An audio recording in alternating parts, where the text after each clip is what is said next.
Vous parlez, vous reparlez. Les bleuets de France, que nous arborons d'ailleurs tous ici, On porte ici à la boutonnière. qui nous vient de la Première Guerre mondiale. Ils ont été créés en 1925. Ça fait longtemps ce petit bleuet qu'on a là. C'est un symbole de souvenir.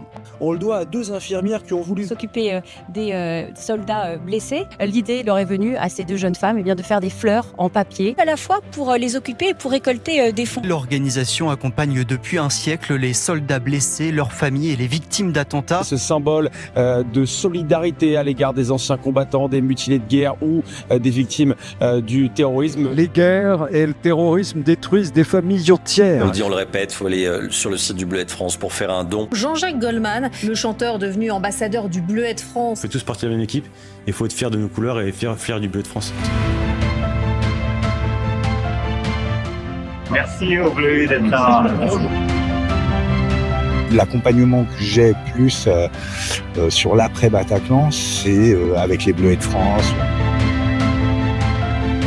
Pourquoi les bleuets ? Eh bien parce que ce sont des fleurs qui résistent à tout, qui poussent dans la boue des tranchées. Quelques euros pour une petite fleur, le bleuet.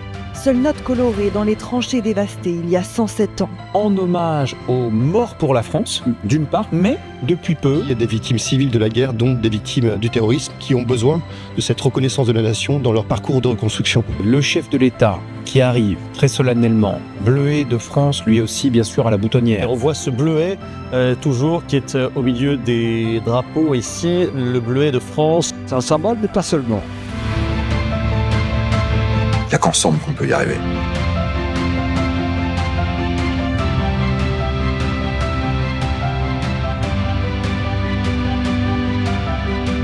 Pas de paix sans gardien, ni liberté sans soldat.